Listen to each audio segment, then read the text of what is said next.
Kemudian juga dalam hadis yang diriwayatkan oleh Ibnu Majah dengan sanad yang hasan, kata Nabi SAW, al-aktsaruna humul asfalun yaumal qiyamah illa man qala bil mali hakadha wa kasbuhu min thayyib. Kata Nabi SAW, orang yang paling banyak hartanya pada hari kiamat humul asfalun, mereka orang yang paling rendah pada hari kiamat. Saya ulangi, kata Nabi, al-aktsarun, orang yang paling banyak hartanya di dunia, humul asfaluna yaumal qiyamah, mereka orang yang paling rendah pada hari kiamat, illa man qala bil mal hakadha wa hakadha, kecuali yang bersedekah sini, bersedekah ke sana, yang mengeluarkan harta di jalan Allah Subhanahu wa taala. Kalau tidak, maka mereka yang paling rendah. Yang kalau hanya mengumpulkan harta untuk kesenangan duniawi, maka mereka akan paling rendah, paling hina di akhirat kelak.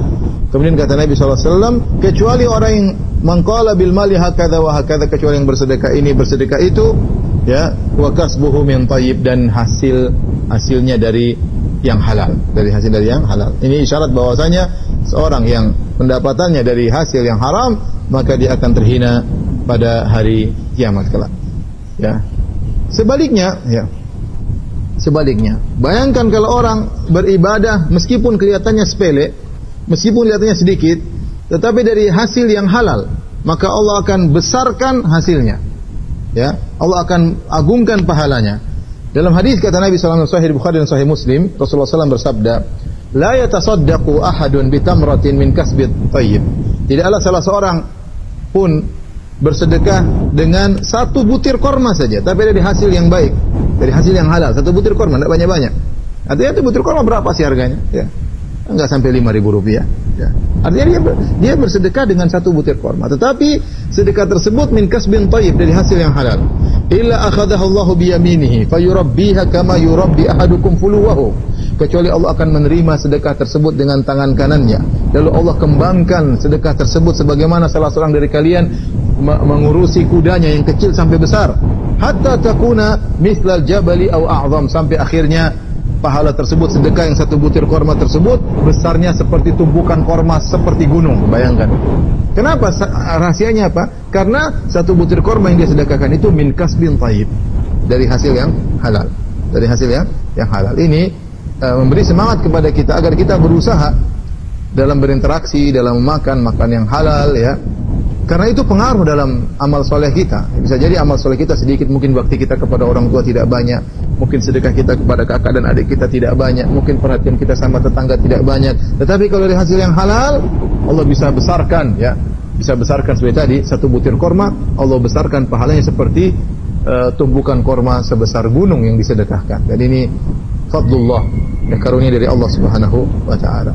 Ya, ini dalil yang sangat jelas bahwasanya hasil yang halal berpengaruh tentang kualitas pahala ibadah yang kita lakukan. Karenanya para salaf dahulu, ya, mereka berusaha untuk makan dari hasil yang halal, ya. Mereka berusaha untuk makan dari hasil yang halal. Dicontohkan oleh Nabi sallallahu alaihi wasallam dari hadis Abu Hurairah radhiyallahu taala anhu. Nabi SAW berkata, inilah anqalibu ila ahli, sungguh aku pulang ke rumahku, fa ajidu tamrata saqitatan ala firashi au fi baiti, lalu aku dapati ada satu butir korma jatuh di tempat tidurku di rumah, ya.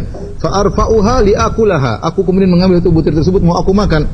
Tsumma akhsha an takuna min as-sadaqah fa ulqiha, namun aku khawatir ternyata korma tersebut adalah korma sedekah, maka aku buang, ya. Karena kita tahu Nabi SAW Ahlul Bait dilarang makan dari sedekah. Nah, Ahlul Bait boleh makan dari hadiah, ya, sebagaimana dalam kisah yang panjang tatkala Salman Al-Farisi untuk mengecek Rasulullah adalah seorang Rasul atau tidak, Salman Al-Farisi kasih sedekah kepada Nabi. Akhirnya Nabi SAW menyuruh para sahabat untuk makan dan Nabi tidak makan. Tetapi ketika Salman kasih hadiah, maka Nabi SAW juga ikut makan. Karena Nabi dilarang makan dari hasil sedekah. Nah, Nabi SAW suatu hari pulang ke rumah, dia dapati korma jatuh. Dan Nabi SAW tidak ingin ada kenikmatan Allah yang terbuang. Ini korma jatuh, diambil mau dimakan. Ini nikmat dari Allah, tidak dibuang-buang, tidak mubazir. Ketika Nabi mau makan, Nabi ingat, jangan-jangan ini harta sedekah, maka Nabi tidak jadi makan. Dalam riwayat yang lain, Nabi SAW berjalan, ya, kemudian wajada tamratan di tariq. Nabi mendapati sebutir korma di jalan, jatuh, Nabi ambil. Kemudian Nabi ingin makan, tidak jadi. Nabi khawatir ini korma sedekah, ya, korma sedekah, sehingga Nabi tidak mau masukkan ke dalam mulutnya, beliau tidak ingin dalam perutnya ada hasil yang haram, ya. Demikian juga hasil yang syubhat yang diragukan. Jangankan yang haram, yang syubhat saja Nabi tinggalkan.